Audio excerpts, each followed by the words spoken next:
আজি যেহেতু তোমালোকৰ আগত ডিছকাছ কৰিবলৈ লৈছোঁ BA ছেকেণ্ড ছেমিষ্টাৰ পলিটিকেল ছায়েন্সৰ চেপ্টাৰ 4ৰ কিছুমান গুৰুত্বপূৰ্ণ কুৱেশ্যন এনচাৰ আলোচনা কৰিম। তোমালোকৰ 4 ইউনিট যে যুক্তৰাষ্ট্ৰ বা তাৰ স্থায়ী চৰকাৰ আৰু তোমালোকৰ 1ৰ পৰা 1, 2, 3 তোমালোকৰ তিনিটা ইউনিটৰ পৰা মই ইম্পৰ্টেণ্ট কুৱেশ্যন এনচাৰ ডিছকাছ কৰিছোঁ। তো তোমালোকে সেইবিলাক চাবলৈ ভিডিঅ' ডিছক্ৰিপশ্যনত দিয়া আছে, তো তোমালোকে ডিছক্ৰিপশ্যনত যায় 1, 2 আৰু 3 গোটেই চেপ্টাৰৰ ইম্পৰ্টেণ্ট কুৱেশ্যন এনচাৰ চাব পৰা ডিছক্ৰিপশ্যনত দিয়া আছে। তো আজি আলোচনা কৰিম তোমালোকৰ 4 ইউনিটৰ যে কিছুমান শৰ্ট কুৱেশ্যন এনচাৰ বহুত কিছুমান প্ৰশ্ন উত্তৰ আলোচনা কৰিম তোমালোকৰ এক্সামৰ কাৰণে। তো তোমালোকৰ very very important question number 1, Bharat এখন অৰ্ধ যুক্তৰাষ্ট্ৰ বুলি কোনে কৈছিল? তো ইয়াৰ উত্তৰটো হৈছে কেচি হুয়েৰ কৈছিল ভাৰত এখন অৰ্ধ যুক্তৰাষ্ট্ৰ। ইয়াৰ লগত চাবা যে কুৱেশ্যন নম্বৰ 3টো ভাৰতবৰ্ষত যুক্তৰাষ্ট্ৰীয় শাসন ব্যৱস্থাটো ব্ৰিটিছ কোনখন আইনত উল্লেখ আছে? তো ইয়াৰ আনচাৰটো হৈছে 1935 চনৰ ভাৰত শাসন আইনত। আৰু ইয়াৰ পিছত চাবলগীয়া তোমালোকৰ কুৱেশ্যন নম্বৰ 5 যে ভাৰতীয় সংবিধানখন যুক্তৰাষ্ট্ৰ নহয়, একাত্মকো নহয়, কিন্তু এই দুয়োটাৰ একো সংমিশ্ৰণ কোনে কৈছিল? দুৰ্গাদাস বসুৱে কৈছিল। আৰু ইয়াৰ লগত চাবা যে কুৱেশ্যন নম্বৰ 6টো চাই যাবা, ভাৰতীয় সংবিধানৰ কোনটো অনুসূচীত কেন্দ্ৰীয় আৰু ৰাজ্যৰ মাজত ক্ষমতাসমূহ ভাগ কৰা হৈছে? 7ম অনুসূচীত। আৰু এই পৃষ্ঠাৰ শেষৰ কুৱেশ্যনটো হ'ল যে কুৱেশ্যন নম্বৰ 7, কেন্দ্ৰীয় চৰকাৰ আৰু ৰাজ্যিক চৰকাৰৰ মাজত ক্ষমতাসমূহ ভাগ কৰাৰ বাবে সংবিধান 7ম অনুসূচীত কিমানখন তালিকা আছে আৰু কি কি? তো 3খন তালিকা আছে। সেয়া হ'ল কেন্দ্ৰীয় সূচী, ৰাজ্যিক সূচী আৰু সমৱৰ্তী সূচী। অত্যন্ত গুৰুত্বপূৰ্ণ কুৱেশ্যনবিলাক, তো তোমালোকে চাই থকা আৰু আছে। তো তোমালোকৰ নেক্সট কুৱেশ্যন নম্বৰ 10 যে কেন্দ্ৰীয় চৰকাৰ আৰু ৰাজ্য চৰকাৰৰ উভয় আইন প্ৰণয়ন কৰিব পৰা সূচীখনৰ নাম কি? অত্যন্ত গুৰুত্বপূৰ্ণ কুৱেশ্যন। এই কুৱেশ্যনটো যেহেতু তোমালোকৰ এক্সামত আহি থাকে, তো এইবাৰ এক্সামৰ কাৰণে অত্যন্ত গুৰুত্বপূৰ্ণ যে ইয়াৰ আনচাৰটো হ'ল যে সমৱৰ্তী সূচী। কেন্দ্ৰীয় চৰকাৰ আৰু ৰাজ্য চৰকাৰ উভয় আইন প্ৰণয়ন কৰিব পৰা সূচীখনৰ নাম হ'ল যে সমৱৰ্তী সূচী। আৰু ইয়াৰ পিছত চাবলগীয়া কুৱেশ্যন নম্বৰ 14, ৰাজ্যিক সূচীত কিমানটা বিষয় অন্তৰ্ভুক্ত কৰা হৈছিল? তোমালোকৰ এনচাৰটো দিয়া আছে 66টা। আৰু কুৱেশ্যন নম্বৰ 15, কেন্দ্ৰীয় সূচীত কিমানটা বিষয় সন্নিৱিষ্ট কৰা হৈছিল? তোমালোকৰ 97টা। আৰু আছে তোমালোকৰ কুৱেশ্যন নম্বৰ 16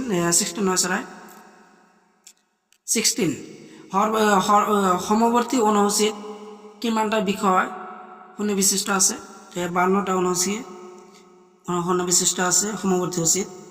আৰু ইয়াৰ লগত চাবলগীয়া কুৱেশ্যনটো হ'ল যে অত্যন্ত গুৰুত্বপূৰ্ণ কুৱেশ্যন এক্সামৰ কাৰণে, কুৱেশ্যন নম্বৰ 18 যে ভাৰতীয় সংবিধানৰ 2টা অৰ্ধ যুক্তৰাষ্ট্ৰ বৈশিষ্ট্য উল্লেখ কৰা। এই কুৱেশ্যনটো তোমালোকৰ বহুত কুৱেশ্যন আহিব পাৰে। তোমালোকৰ 10 মাৰ্কৰ যদি আহে আৰু তোমালোকে বহলাই লিখিব লাগিব।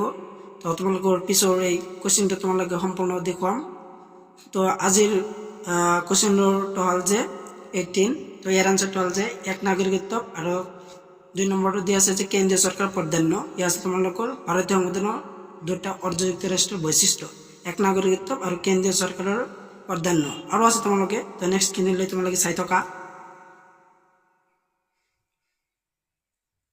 ইয়াৰ আগত তোমালোকে পাই আহিলে যে ভাৰতীয় 2টা যুক্তৰাষ্ট্ৰৰ বৈশিষ্ট্য উল্লেখ কৰা, আৰু ইয়াত দিয়া আছে তোমালোকৰ ভাৰতৰ 2টা যুক্তৰাষ্ট্ৰীয় বৈশিষ্ট্য উল্লেখ কৰা। তো ভাৰতৰ 2টা যুক্তৰাষ্ট্ৰীয় বৈশিষ্ট্য হ'ল যে 1 নম্বৰত যে লিখিত সংবিধান আছে, আৰু 2 নম্বৰত দিয়া আছে তোমালোকৰ 2 ধৰণৰ চৰকাৰ আছে, কেন্দ্ৰীয় চৰকাৰ আৰু ৰাজ্যিক চৰকাৰ। 2 ধৰণৰ চৰকাৰ আছে, কেন্দ্ৰীয় চৰকাৰ, ৰাজ্যিক চৰকাৰ। ইয়াত আছে তোমালোকৰ ভাৰতৰ যুক্তৰাষ্ট্ৰীয় বৈশিষ্ট্য উল্লেখ।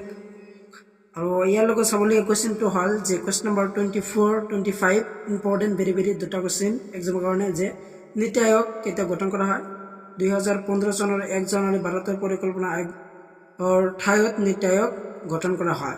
তো ইয়াৰ ফুল ফৰ্মটো চাই ল'বা তোমালোকে। তো এনচাৰত দিয়া আছোঁ, তো তোমালোকে স্ক্ৰীণত ভালদৰে দেখাই দিয়া আছোঁ, তো তোমালোকে ফুল ফৰ্মটো চাই ল'বা। আৰু কুৱেশ্যন নম্বৰ 25 যে নীতি আয়োগৰ অধ্যক্ষ কোন?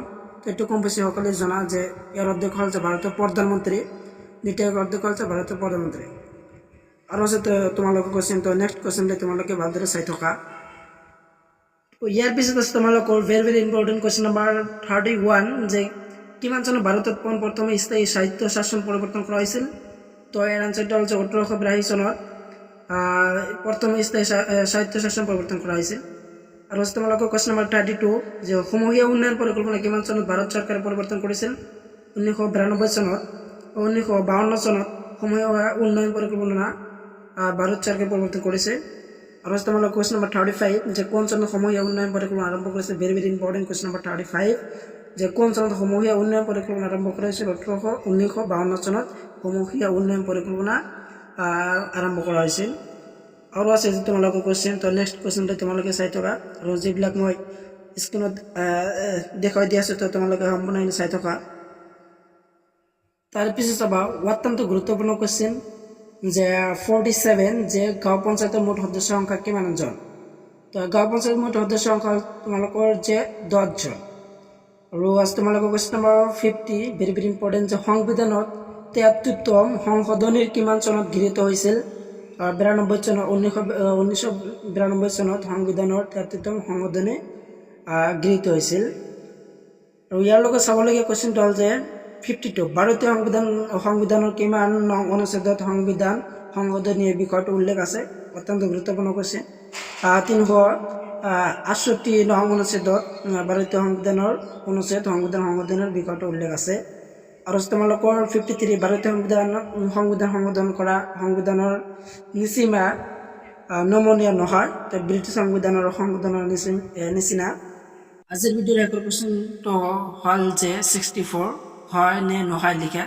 তো ইয়াত বহুকেইটা তোমালোকে কুৱেশ্যন দি আছে যে কুৱেশ্যনবিলাক হয় বা নহয় তো তোমালোকে গোটেইবিলাক তোমালোকে চাই যাবা এক্সামৰ কাৰণে তো তোমালোকৰ ভিডিঅ'টো ভাল লাগিলে ভিডিঅ'টো এটা লাইক কৰি দিবা আৰু এনেকুৱা গুৰুত্বপূৰ্ণ ভিডিঅ' পোৱাৰ কাৰণে মোৰ চেনেলটো ছাবস্ক্ৰাইব কৰি থবা আৰু তোমালোকৰ আগত আলোচনা কৰিছোঁ 1 ইউনিট 2 আৰু 3 তিনিটা ইউনিট আলোচনা কৰিছোঁ তো তোমালোকৰ সেইখিনি তোমালোকে চাব পাৰা এই ভিডিঅ' ডিছক্ৰিপশ্যনত দিয়া আছে 1 2 3 চেপ্টাৰৰ গোটেই কুৱেশ্যন এনচাৰ তো তোমালোকে এই ভিডিঅ' ডিছক্ৰিপশ্যন চাই তোমালোকে সম্পূৰ্ণখিনি চাব পাৰা তো তোমালোকৰ আজি ভিডিঅ' এইখিনি আছিল তো সম্পূৰ্ণ ভিডিঅ' চাই থকাৰ বাবে তোমালোক সকলোকে ধন্যবাদ।